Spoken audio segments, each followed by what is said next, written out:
So tonight, let's get started. Tonight, we move to the jumps. All right. Let me introduce, if I may, again, Coach Gary. He's a San Diego-based jumps, sprints, and strength coach. He's coached athletes at the youth level, high school, D1, collegiate, and elite levels. He's currently the head track and field coach at El Cajon Valley High School. As a competitor, Cameron was a high school and collegiate conference champion. He was a school record holder and a national championship and 1984 U.S. Olympic trials qualifier in the triple jump. He holds a USAA track and field level 3 coaching certification. That's the highest you can do in the jumps, and USATF level 2 certification in the sprints, hurdles, and relays. And his topic for this evening, basic horizontal jumps. Coach Gary, take it away. Hello, everyone. Thanks for coming out, and I really appreciate you taking the time to come out and listen to me. So I don't claim to be able to teach you anything, and my only hope is to just share what little bit that I've learned over these past 40 some odd years since I've been involved in track and field and jumping and coaching and all the other good stuff. So I have a little presentation. It's a PowerPoint, and I'm going to share it with you. Now, just to let you know, it's pretty big. There's a lot of slides. I'm not going to read every word to you because I'm going to assume that all of you can read. So I'm not going to read for you. So I'm just going to talk about stuff. If you guys have questions, just shoot them to Tim. I'll be happy to answer them. I'm going to cover the long jump and the triple jump.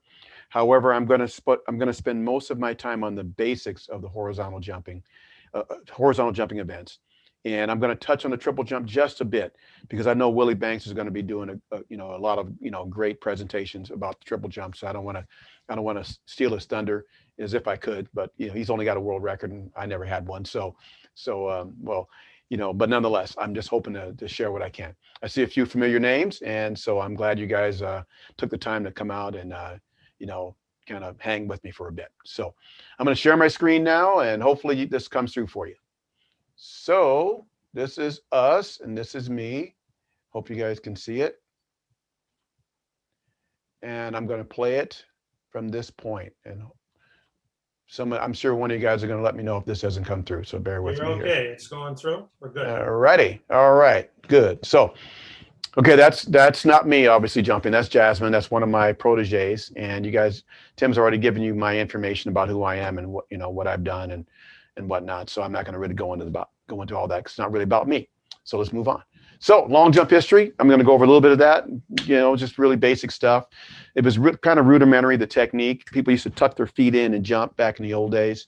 And then around about 1922 or so, the so-called modern era, athletes started running in the air, the hitch kick, that sort of thing. And you can write this stuff down if you want. If you want, we'll send it to you so you can see it just for history. But basically, you can stride, you can hitch kick, you can hang, and I'm going to show you variations of what those look like. And then we can go from there. These are current records. Mike still has a world record. It's pretty crazy when he broke that record.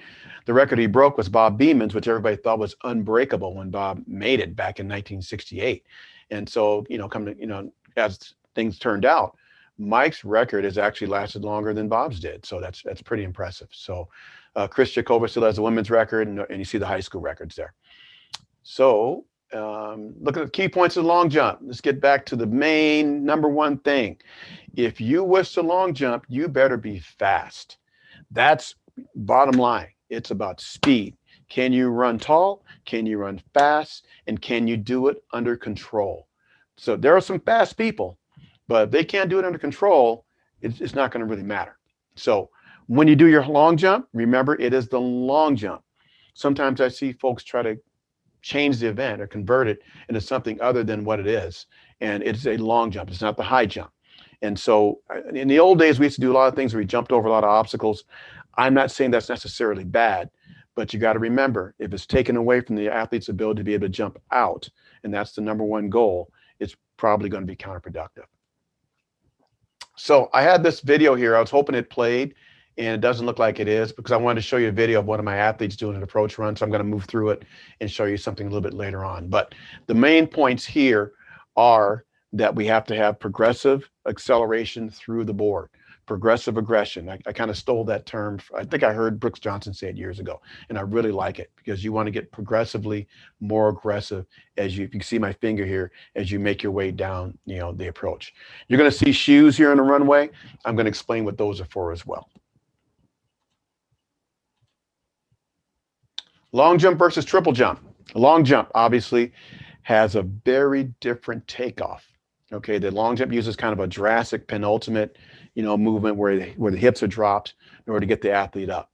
The takeoff angle is steeper in a long jump than it is in a triple jump. However, obviously the triple jump's got to maintain speed over all 3 phases, whereas a long jump athlete has to do it over 1. But you still must get down in order to get up. If you don't get down, you're not going to get up. Really simple. Very few elite triple jumpers, however, long jump. But there's a few. I mean, that are exceptions. You got your, Mike Conley back in my era. You got Will Clay now, Christian Taylor, Marquise Dendy. Those guys all long jump as well. But generally at the elite levels, you're not going to see that many people who really can do both. But we know high school coaches, most of us are high school coaches. That's the reality. You're going to have a guy or a lady that's going to long jump. She's probably going to triple jump. She's probably going to maybe high jump or sprint and do all these other things. But generally, just because a person can long jump does not mean that they can triple jump. The events are very different. I think when you go to Willie's class on the triple jump, we'll talk a little bit about how we switch legs. Back in the day when I was jumping, we used to use the same takeoff leg for the long jump and use the same leg for the hop phase and the triple jump. And we've come to find out now that's probably not the best way to go. In fact, Willie said when he was in high school, and that's what he did. And when he got to college, his coach switched him and he hated it at first until the first time he jumped 55 feet. Then it's like, oh, okay, maybe there's something to this. So it's a very different takeoff.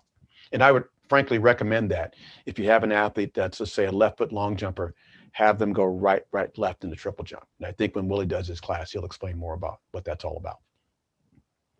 Basic skills: full foot plant and strike. Hit that board with the full foot. No toe stuff, no heel stuff. And I would try to, discourage the concept of pawing. Sometimes you see coaches, they will say, okay, you want to try to claw at the board or paw at it. I really would recommend against that. And the reason why is because it makes the athlete tend to want to drop their toe. And that's really a problem. So we don't want to try to hit heel first or toe first. We want the whole foot to hit. So we want to dorsiflex the foot the way we do on a normal sprinting. Dorsiflexion, just a fancy term for bringing the toe up towards the knee.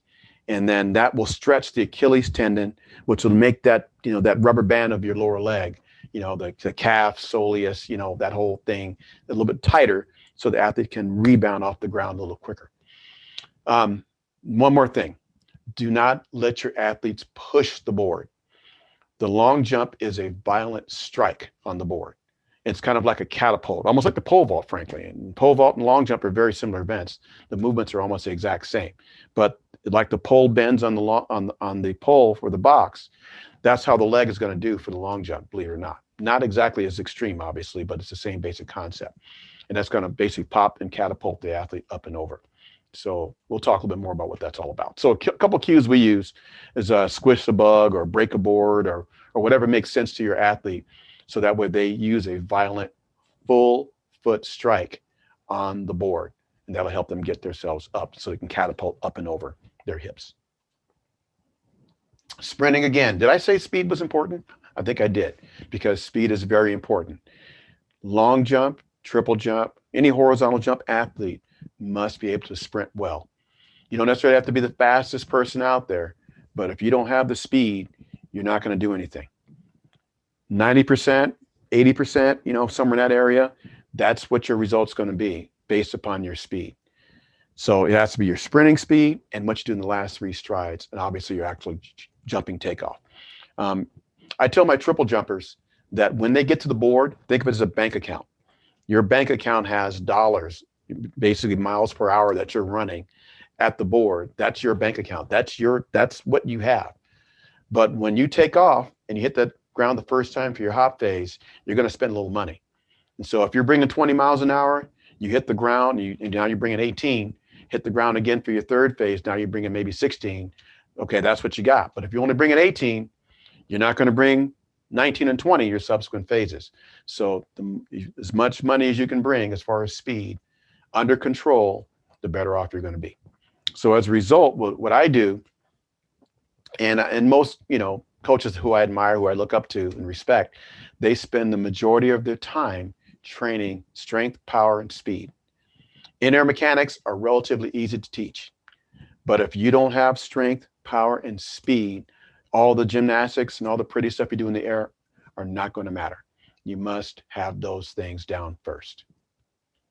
So here's like an example of you take a ball and you have momentum, and you push it off a table. Obviously, if you push the ball fast, the ball is going to fall farther. That's basically the same concept for the long jump and the triple jump. The faster it moves, that's your velocity. The higher you are, the farther it's going to go.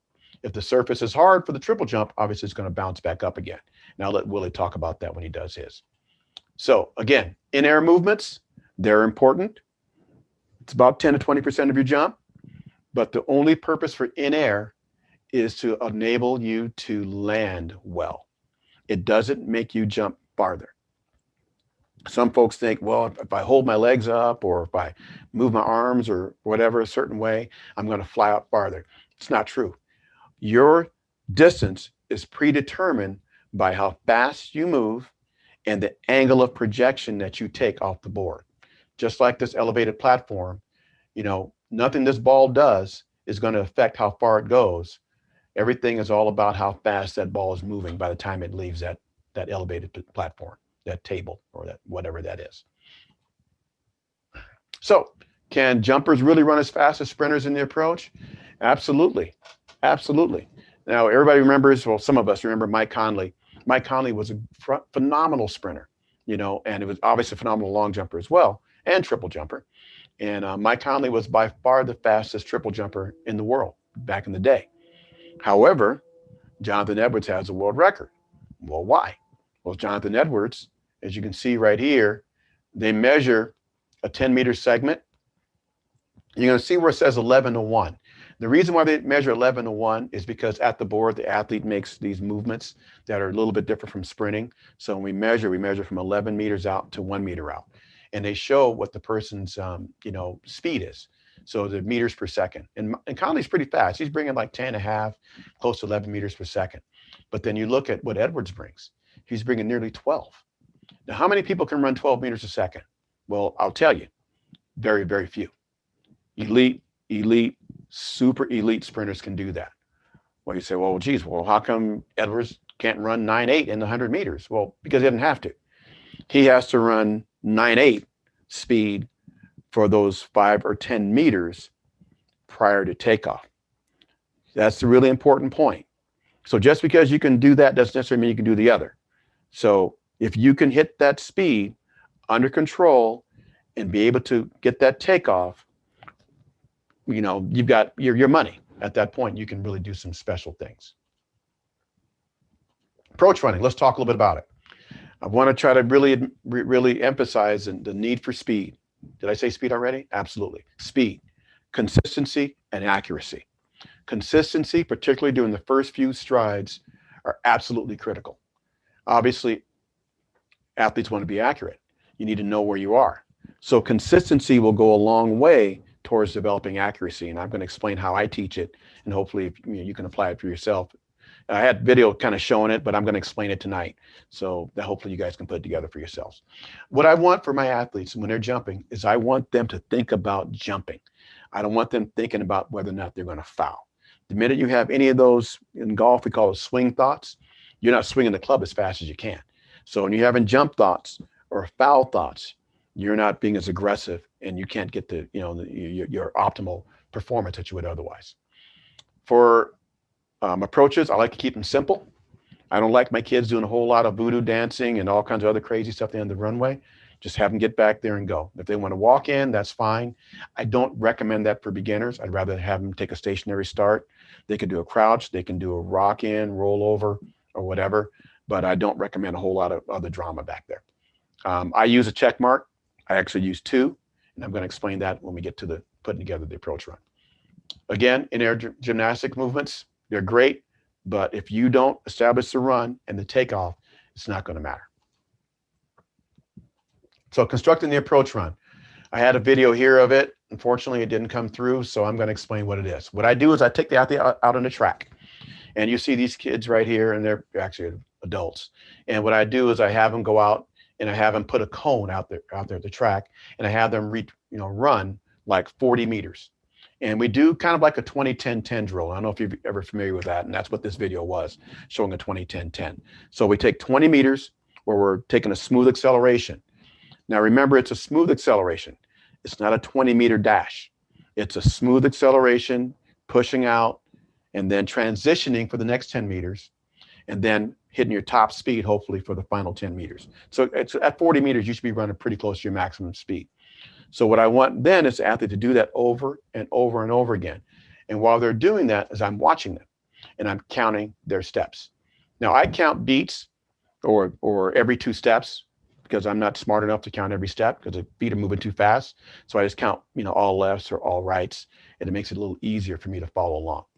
So what I mark off the line, and I'll have the right foot jumpers on the right side, left foot jumpers on the left.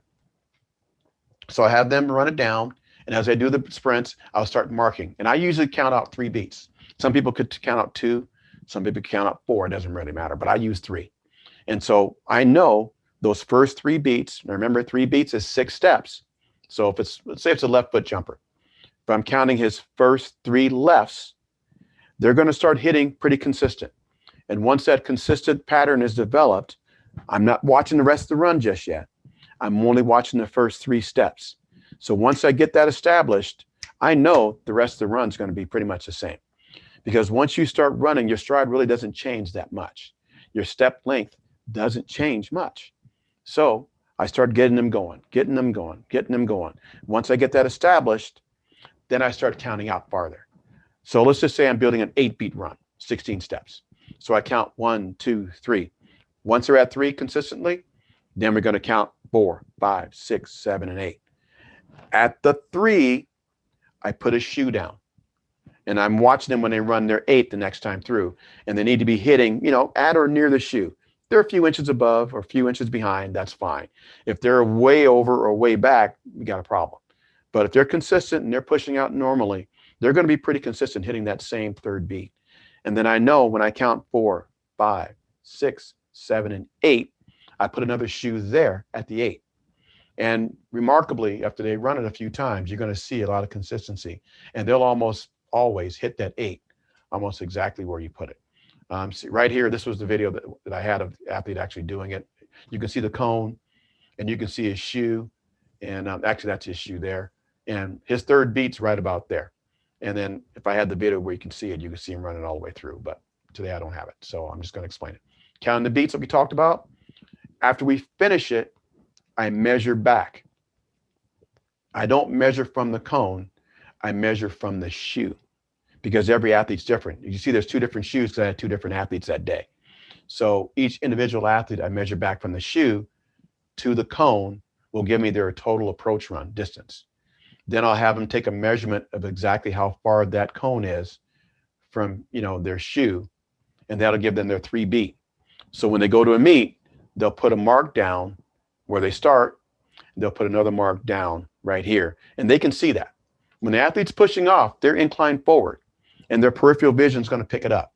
They're not going to look directly at it, but they can see it. Same way they can see the board, they can see everything that's around them. They can tell if they're at or near their mark. And it's so early in the run that it's not going to really disrupt them or interrupt their actual running or their actual approach run. So I like starting beginners at 6 beats. So beginning high school kids, 6 beats, 12 steps, plenty for most kids. Now you get a kid that's a little more advanced, varsity athlete, strong, fast girl or guy, they can go out to 8 beats, maybe even 9 if they're really, really fast. I never take high school kids past 9 beats because I don't think it's necessary at that age. Now, this kid you see here on the picture, he's not a kid, he's 25 and he long jumps 26 feet. So his beat's 10 beats. I mean, his run is 10 beats long or 20 steps. So, but he's old enough, he's strong enough and fast enough where he can accomplish the acceleration and develop speed and maintain it from there. Okay, here's an example of what it kind of looks like, and I've kind of drawn it out. These are some, basic young, novice kids, And here's like a 14-step run and a 13-step. Well, 14-step is actually 7 beats. A 13-step is 6.5. So why would you ever do, a 13-step run? Because normally I advise people to take an even number. So let's look at the one on the left. This is a left foot jumper, 7 beats. All right. So here's step 2 is right here. That's 1, 2, 3, 4, 5, 6, and 7. And that's the takeoff right here. It's easier to manage, easier to monitor, so on and so on and so forth. I generally do not recommend that athletes start on one leg and jump on the other. However, there may be cases where you do. I'll give you an example. I have one athlete now. I'll show you the next one here. I have one athlete now who is a very accomplished long jumper and triple jumper. And triple jumps are her primary event. So because she triple jumps off of her left foot, but long jumps off her right, she's left-handed. Most left-handers are going to jump on their right because their right leg's their dominant leg. Their left leg's their smart leg, by the way. So we could talk a little bit more about that as well. But she likes to long jump, obviously off her right leg's her stronger leg. Her triple jump is left, left, right, which is where I've always coached her. So she takes an even number of steps. However, rather than changing her run around for the long jump, I simply add a step, like a half a step, that is, or half a beat. So she will still take her normal, 6. Let's just imagine, for instance, she was a 6-beat runner. She's not. Let's just imagine she was. So let's imagine she was normally, let's look at this one here. She would normally go, 0 step, 1, 2, 3, 4, 5, 6, and I'm sorry, this is 7 beats. And 7-beat run right here. All right. 0, 1, 2, 3, 4, 5, 6, and 7. That would be her normal jump. But I have her start back here on her left and then step and count this step. I don't count this one for that athlete. That keeps it simple for her, easy for me to see, and easy for me to manage. At her 3rd beat, I give her a check mark, and then she will hit it from there and she'll know where it is. So in these athletes that you see right here, here's a right foot long jumper, and here's beat 1, beat 2, beat 3, there's a check mark here. Occasionally, I will put a cue mark up here, but that's for me. It is not for the athlete. The cue mark is so I can see if the athlete is maintaining their step cadence and their step pattern appropriately. And I know that, for instance, a particular athlete is going to be 28 feet out, 2 steps from the board, and I can see that, but they're moving so fast that they'll never see it. And so that gives me a cue if they're on. I don't use it that often, but it's a tool if you wish to use it for yourself. Plan and takeoff. Okay, you got to get down to get up. Long jump, hips drop next to last, penultimate step. So for instance, I have the athletes count in their heads, when they first start. Later on, as they get more experience, it kind of becomes second nature, and they just kind of just do it, and they don't even think about it. And so they'll count, beat 1, 2, 3, 4, 5, 6, 7, and 8. The 7 and 8 is a short, long, short movement, or a flat, roll, flat movement. So the hips will be at a low point just before the takeoff board as they rise into the takeoff. The last stride is shorter and faster, not too short, but long enough where the foot can be at about, they do measurements. The angle from the hip to the ankle is going to be about 30 degrees. So the ankle recovery is going to be low, takeoff foot's going to be flat, and they're going to, obviously punch the elbows up front and back as they make their takeoff, kind of like the telephone pager thing. Maybe I need to stop using that term because nobody knows what a pager is nowadays. I'm showing my age with that. So swing the thigh up, punch up, downward stomp of the foot, knee leads the foot and ankle, and we do not kick the foot out ahead of the knee. Now this I do have video of so you can see. The body's a hinge moment. It's going to rotate up and over. You can see this athlete hitting right here at about 30 degrees. I think this is Saladino. And you can see he's hitting almost kind of leading with the heel. I don't tell the athletes that, but technically they do. And they hit flat, and hip to ankle relationship is about 30 degrees. The inner motions are designed to counteract this hinge moment. Because once the athlete hits, as you see right here on this model here, once they hit, the top part's going to rotate forward. There's no way around that. So the things we do in the air, slow and control it. We don't want to eliminate it completely because you're going to need some of it in order to land. I'm going to show you that in a minute. So here's Brittany Reese on a long jump. This is at the Olympics, I think 2012. And you see her running, coming down. Next to last step, you're going to see her kind of plant right here. You see her hips kind of drop. Her leg comes through here, what we call a low ankle recovery, unlike a normal sprint recovery where the foot comes up and over the knee. Goes right for the board, flat plant at about 29 degrees. So here's a video so you can see what it kind of looks like.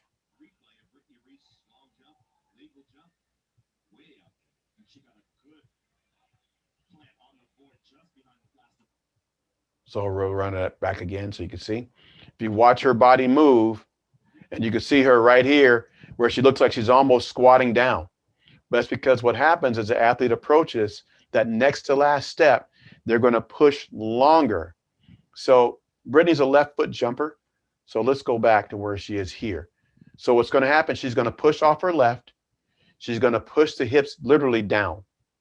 She's going to roll across the right foot, locking the ankle. Unlike a regular sprint stride, where you're going to step over and hit down, where they're going to spring back up into the air. In the long jump, you do not do that. You roll it through. Or some people say place it flat. You can do that as well.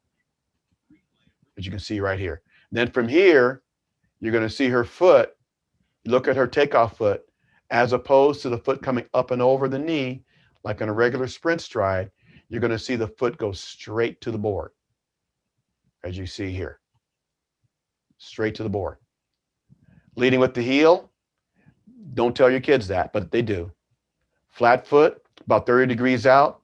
The knee, I apologize for the clarity, but the knee is almost straight.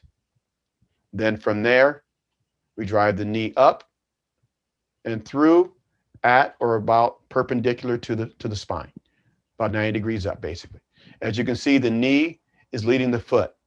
She's a double arm puncher. I don't really coach that. It's not a bad thing. It's a kind of thing a kid kind of has to do on their own. I had a kid last year that did that, and he was a great jumper. I wish he would have had a season. He would have jumped 24 feet in high school plus. Unfortunately, COVID got his season.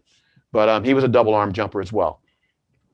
My feeling is that unless an athlete naturally does it, don't teach it to them. But if they do it, don't stop them, because you get kids who can do it. I think Brian Fitzgerald had a kid a few years ago, won a state meet, jumped 25 feet, double arm guy. Brian asked me about it. I said, leave it alone. You know, it's not hurting him. As long as he's running off the board fast, he's punching his knees fast, he's in good position, leave it alone. But normally it's going to be a regular, antagonistic, left, right type of movement, just like running. So from here, you can see that she's going to punch up, and then we're going to get into the flight. She's a hang jumper. We'll talk a little about that a little bit later and get into the landing.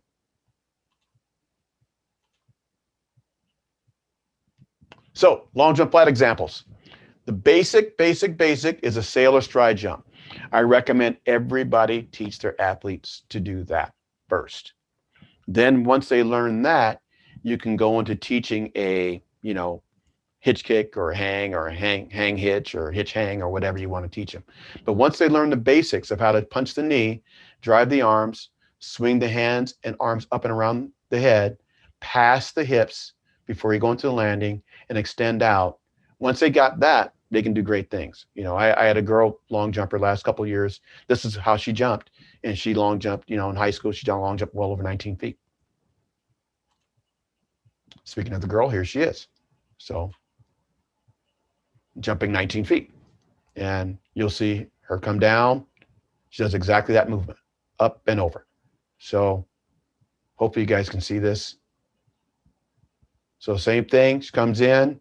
All good long jumpers, even at the high school level, all of them, as they work their way down the runway and they work their way in towards the board.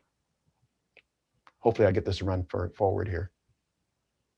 Okay, I'm having trouble here. Bear with me a second.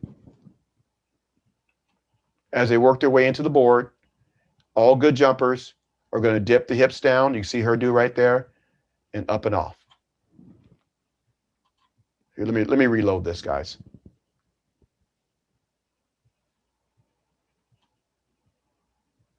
Again, here she is. Oh, okay, here we go. Here she is again, up and through.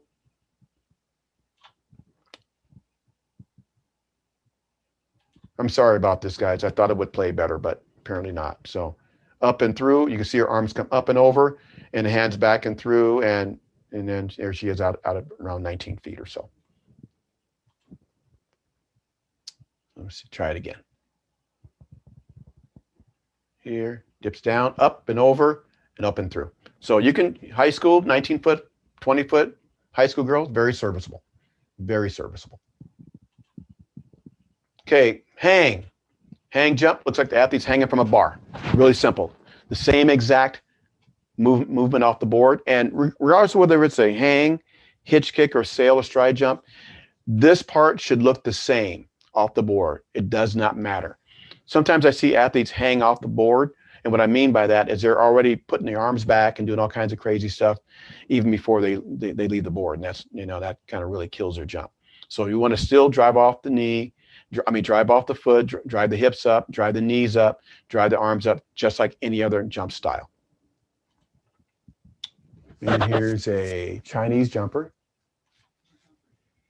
You see a good example of a hang jumper here. Back and through. I'll see if I can play that again. Watch his hips towards the board. Watch what he does. See him dip and over.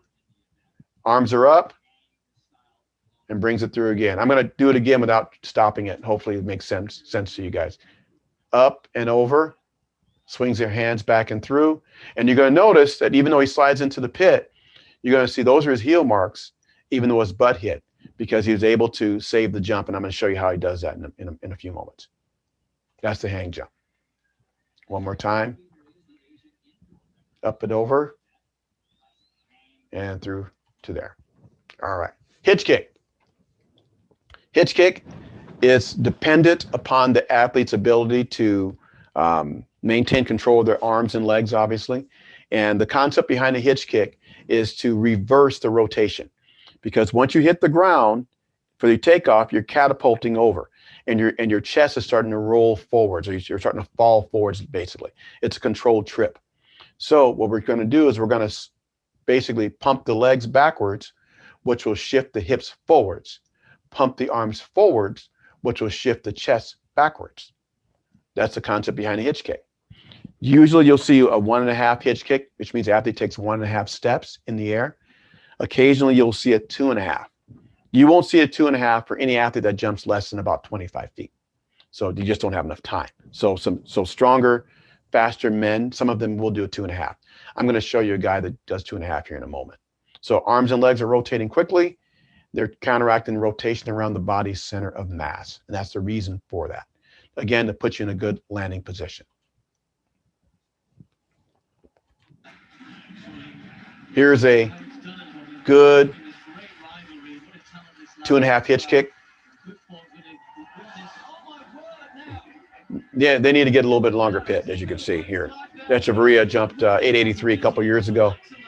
And 883 is almost 29 feet. So it's a phenomenal jump. Slightly wind aided, but nonetheless, it was still a great jump.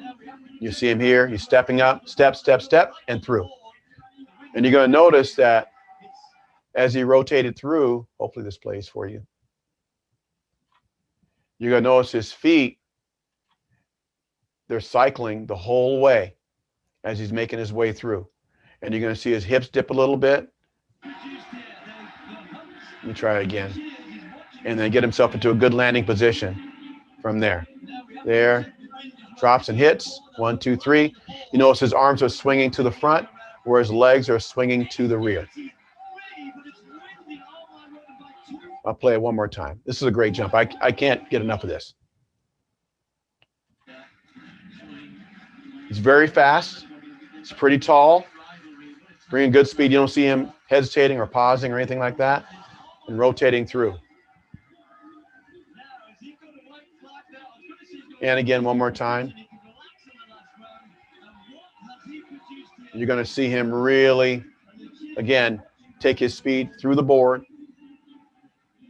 Aggressive movement, hit, cycle through, and up and through.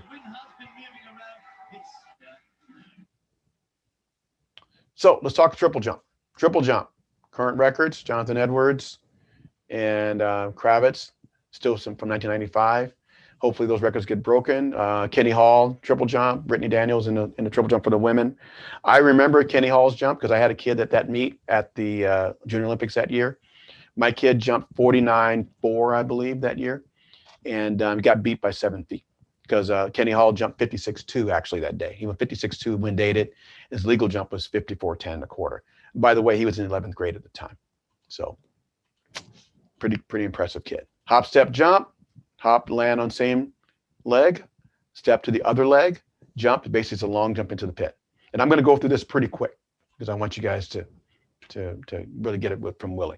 2 main arm actions, single arm and double arm.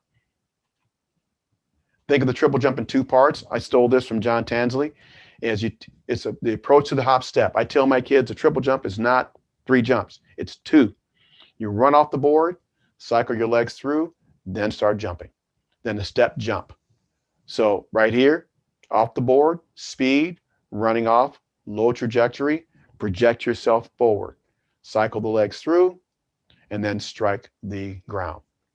Dorsiflex the foot, the same foot landing as we do in the long jump. Only difference is now there's going to be an active foot strike that's downwards and backwards. Remember, it is a strike.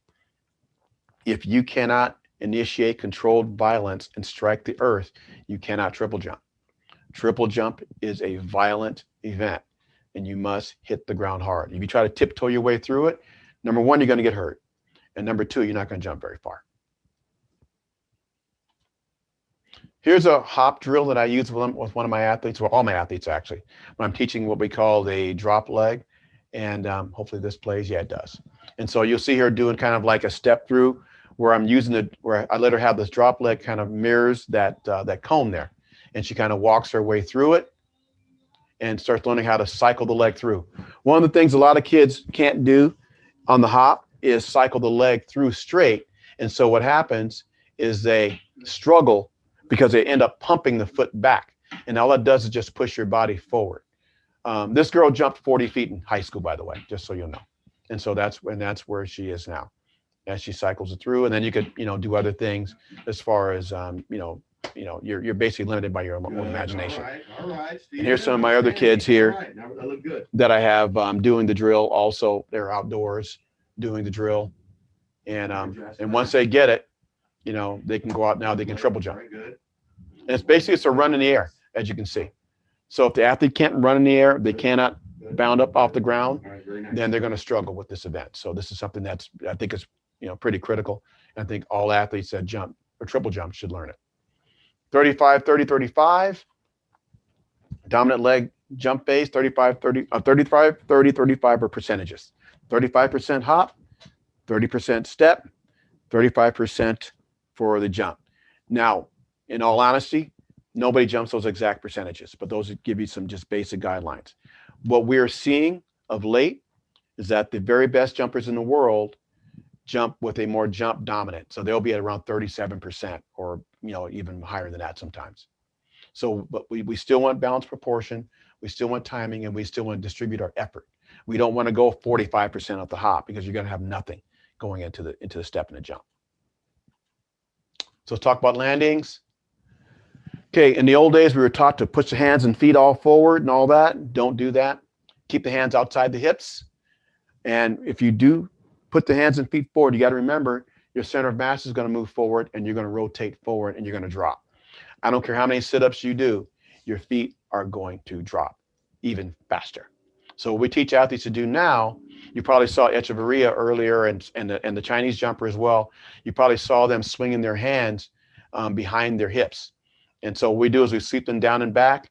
And I do a drill we call the chair drill, where I have the athletes practice doing just that, where they sweep the hands down and back.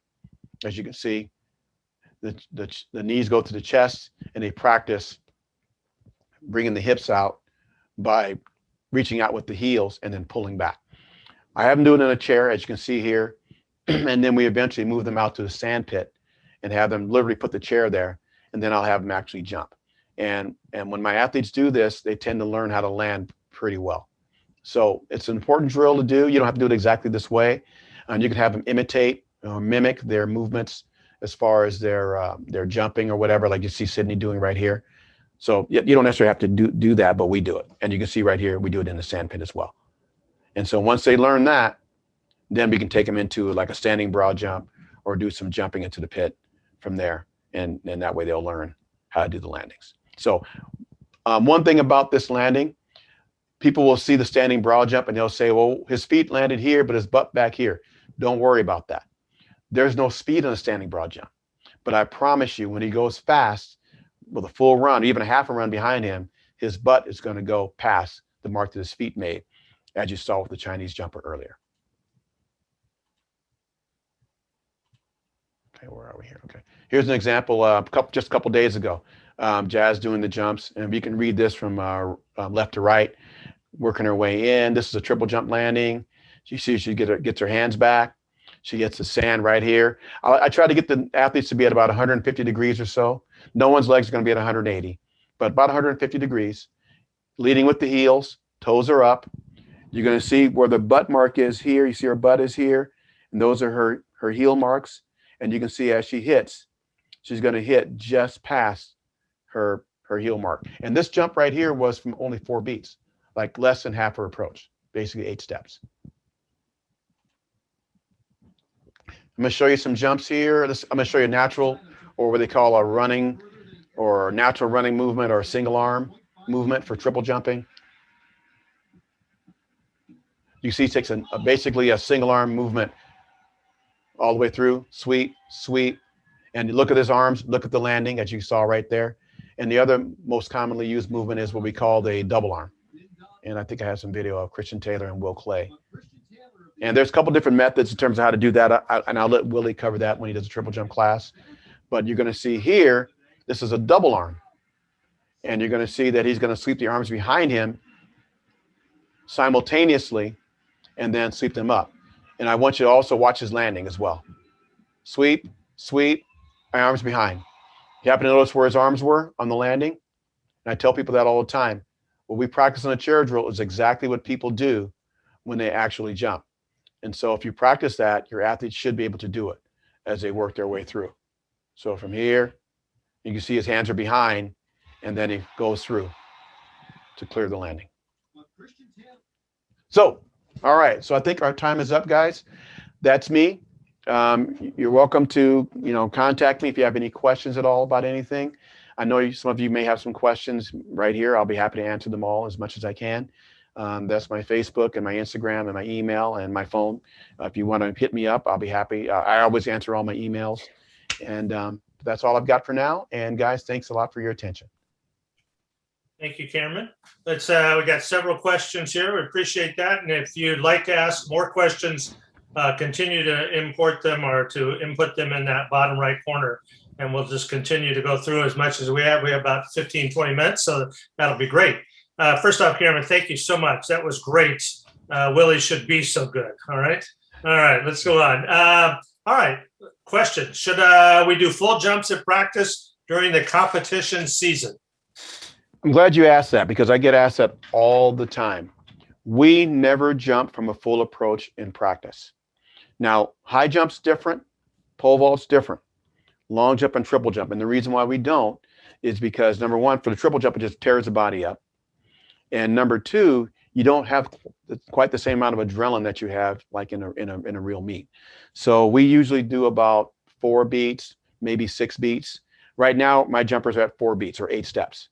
And that's about as far as we'll go back. And I don't think you'll find very many coaches that will take a full approach jump in practice. You can get pretty much what you want out of a, basically half to 3/4 approach. And then in the meet, obviously, you want to obviously go full speed. That's why it's important to jump in meets, because that's the best possible practice. Well, that leads to the next question then. How many days a week do you actually jump in the pit? I have my athletes jump in the pit maybe twice a week. And we're jumping right now about 3 times a week, only because it's still pretty early. And we're doing a lot of we're doing some jump endurance. Like today we did the 2-minute drill. I'm sure Willie will talk to you a little bit about it. The 2-minute drill is where we have them jump continuously for 2 minutes. So they'll take like 4 steps in and they'll jump. We're not measuring it. They're jumping from the board and they're jumping as far as they can. They get up and they run back and they do as many as they can in 2 minutes. That drill kills them. It is incredibly taxing. So we're doing a lot of that. That's more of a conditioning exercise. But as far as hardcore, let's say, 6 beat, or 12-step jumps, we're taking those maybe once, twice a week at most. Because remember, it's nervous system.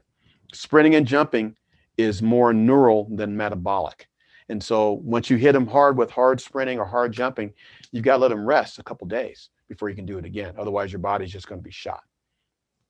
It's another one then related to that very thing. Then, is there a difference between practicing approaches on the track or the runway? Is there a difference? Yes and no. I'm glad you mentioned that. The reason why I do the approach run construction on the track is because I want to avoid visual distractions. So if the board is there and there's a pit there, every person's going to automatically steer. And just like driving a car, you're driving a car and you're, the whole time you're driving, even down a freeway when it's straight, you're literally moving your hands just a little bit at a time. It's a micro movements, but they're there. And so the athlete's constantly steering, and that's okay. But when the person's first developing a run, I'd rather that they do it on the track away from the runway.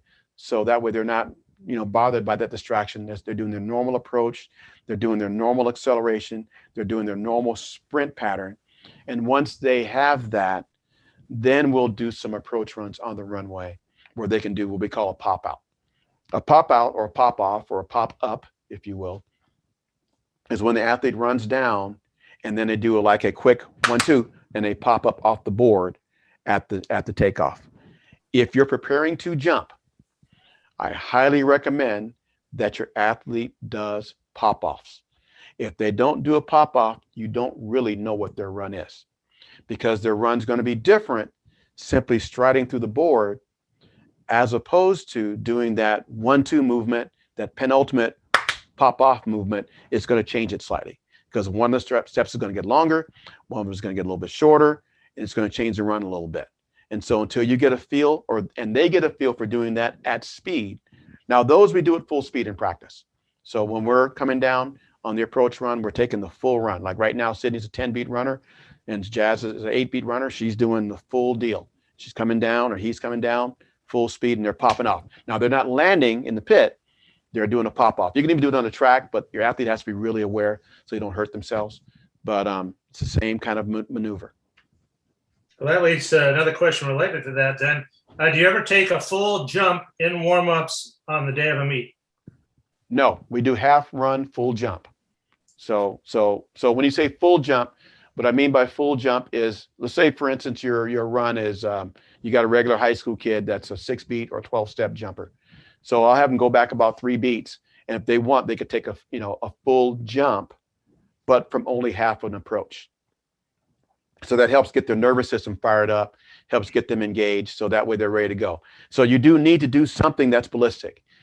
It's like a start for the 100 meters. You go out there and you start, you got to really drive out a good 20 meters or so hard.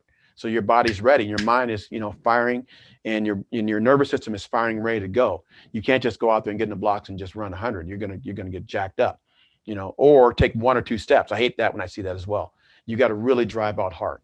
So long jump's the same. Come on down, take a couple jumps, but not from a full approach. Half approach, full jump. Triple jump the same way. Half approach, full jump. So I think it's a great habit for the athlete to develop.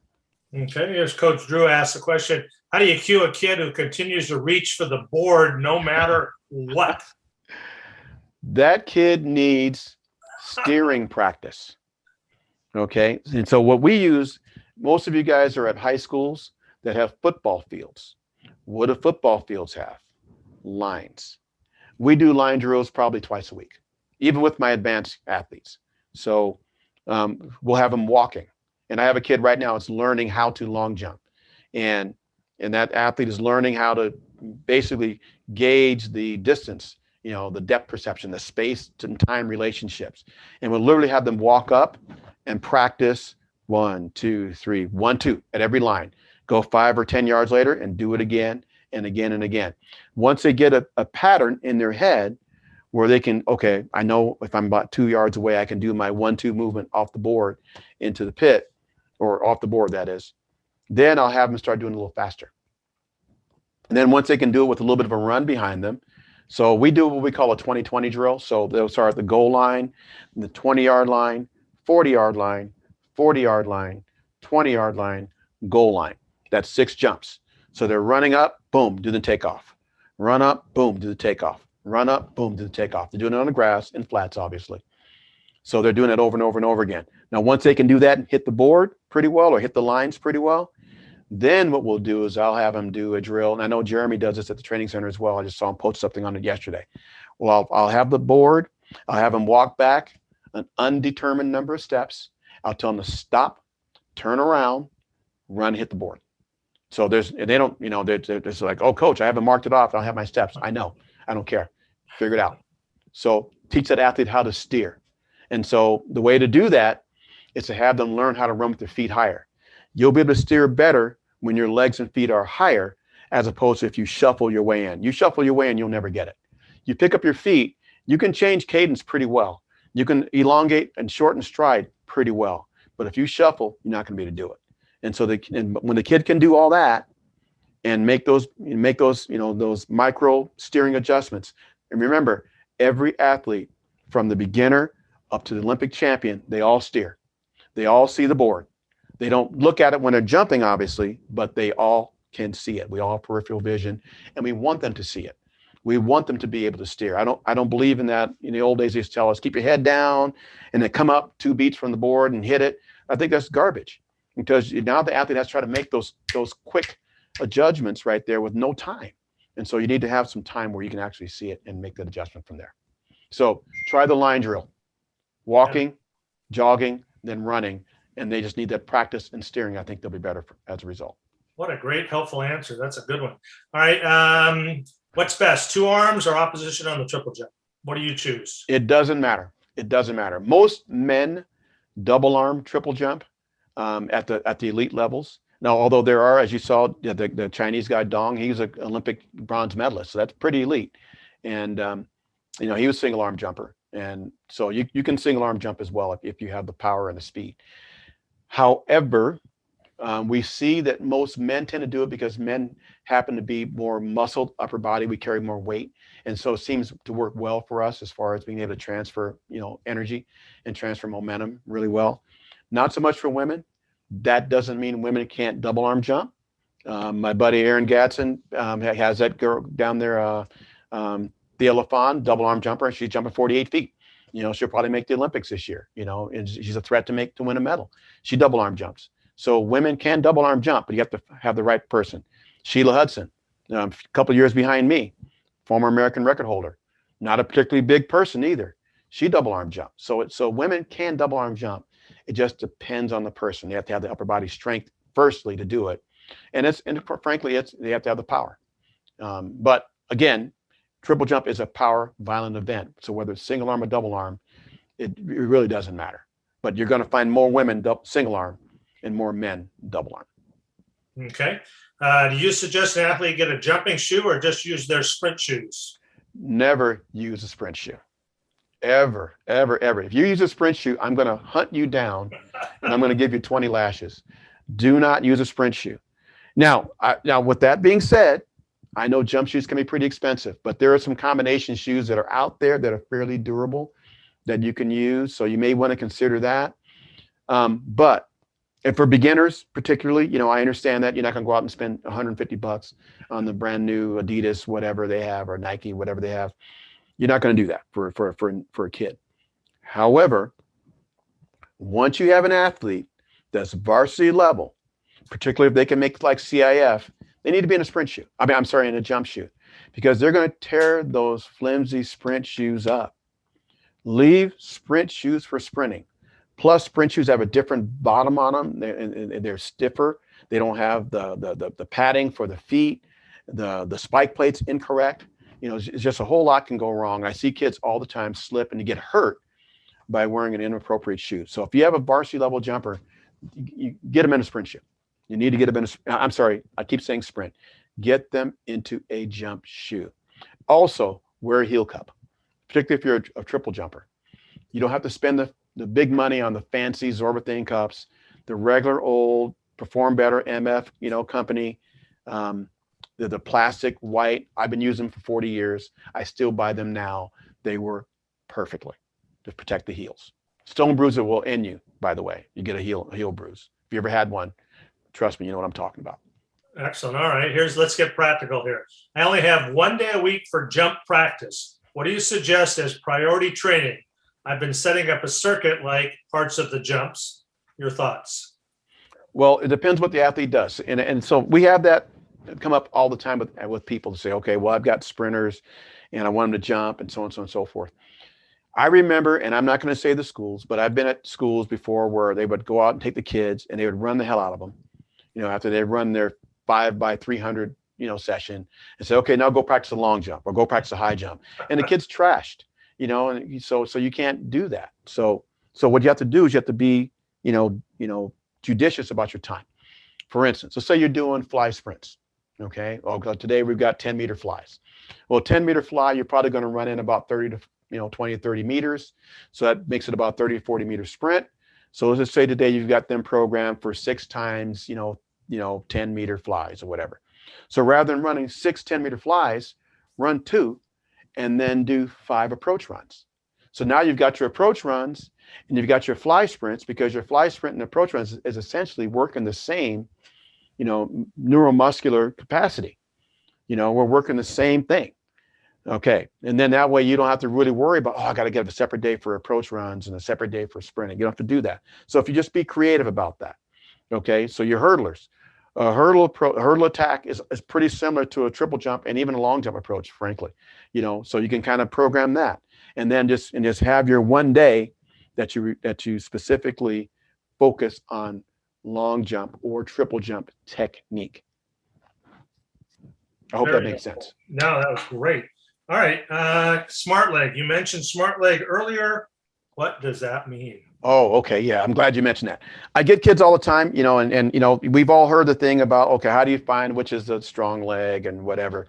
And some people say, well, you have them close their eyes and push them and whatever they put out, which is, could be good. Or how do they fold their arms? Whatever arm is under is their strong side, whatever, however you want to do it.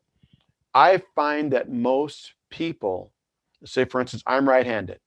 I throw with my right hand. If I throw with my right hand and I kick with my right foot, that's my smart side, or the side that I have more dexterity with. I have more dexterity kicking with my right leg. So if I kick a field goal, for instance, however, my left leg's actually stronger because that's the leg that I'm standing on. If you look at a baseball pitcher, when they throw the ball, they throw it right-handed, they're planting on the left leg. And you go back and if you measure their quads, probably a 1/4 inch bigger. Mine was always. It's probably a 1/4 inch bigger because it's stronger. And if you lift weights, it's probably stronger. When you have them do a leg press and you test both sides, it's probably stronger. So your smart side is the side that you have more dexterity on, where your other side's probably your stronger, more dominant power side. And so we kind of, teach athletes that way. I'd actually put the smart side on the back block because it's usually quicker. If you're a starting block person, and put the strong side on the front block because you can apply more force over a longer period of time. So that's the difference. So does that lead to the question about Willie? Why did they switch the foot? Why do you think that's a good idea? The reason why is because, and I wish I'd have known that when I was jumping, is because the long jump and triple jump takeoffs are so different. And so what happens if, let's take me, for example, little old me. I was long jumping off my left leg. I was triple jumping left, right. And I learned how to triple jump properly. However, I had to unlearn some of my long jump mechanics in order to triple jump. And it hurt my long jump because my triple jump was my primary event. So I focused on that and I couldn't long jump for crap because the movements are so different.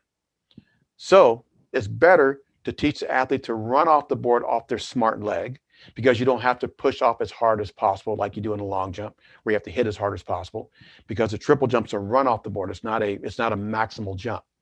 And then be able to move quickly off your hop phase, hold up for your step phase, and then use your power with your power leg on your last phase. And that's what, Willie learned when he got to college. That's what Coach Tom Tellez was his coach, who switched him over. And so he didn't agree at first until he started jumping far, and he goes, "Oh my God, I should always been doing that." Well, I didn't know that till really myself like 20 years ago. So that's really the reason why we do it. Secondly, it also saves in your athlete's legs. So because if you're long jumping on that same leg and then triple jumping on that same leg, maybe the athlete's also high jumping as well. And so now you're going to really tear the kid's legs up. So it kind of saves in their legs a little bit, so for lack of a better term, sharing the wealth.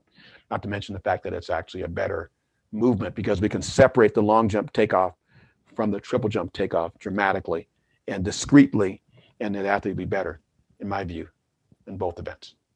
Excellent. All right. Do you ever have an athlete jump over a hurdle or a string at any phase of the triple jump? No. What we will use occasionally, we will use when I say hurdle, I take that back. Mini hurdle, yes. So we'll do, like you saw when I showed you guys the tap drill where I had Jasmine going over the cones. When they first learn, they use cones, but when they get better, we'll use maybe a 6-inch, maybe even a 12-inch if the athlete's a bigger athlete. And so they'll practice cycling the foot down as if they're going to tap that, that way. I'll use a box. I got this from John Tansley, same kind of basic concept. So the hurdle one I got from Jeremy Fisher, same thing. You would have them almost like they're tapping the foot. That's one method. Another thing you can do is you can work on hitting and then bouncing over and holding their phase, like their step phase. That's what they call a moving statue position when the feet are moving in the air like that over a mini hurdle.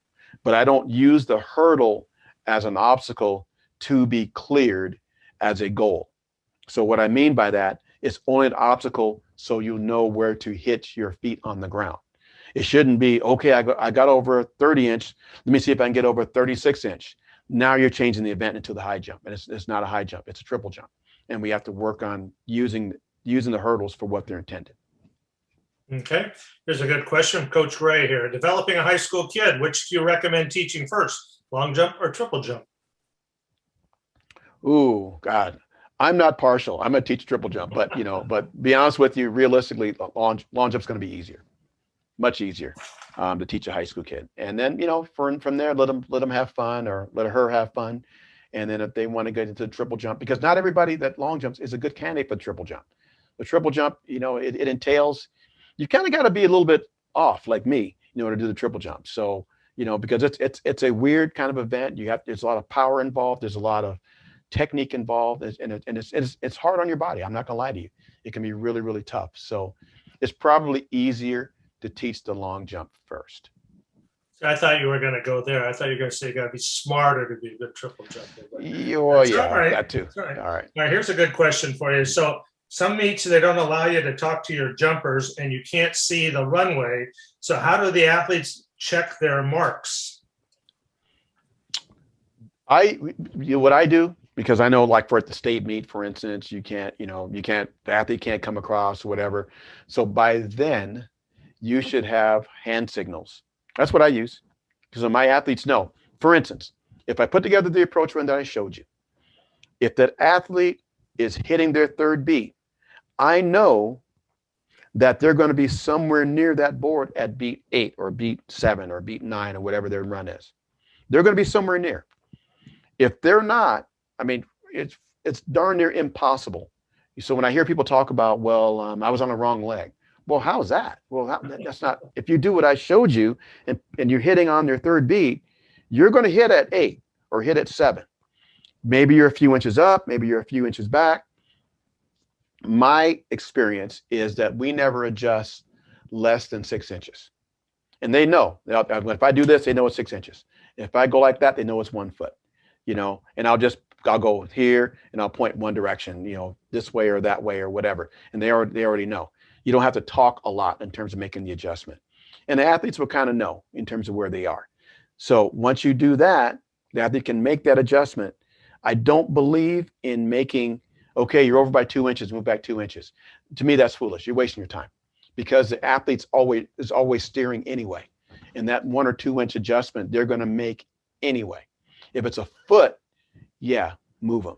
But if it's a couple inches, they got to put the foot down, or they got to make some adjustments in terms of the rhythm of their run.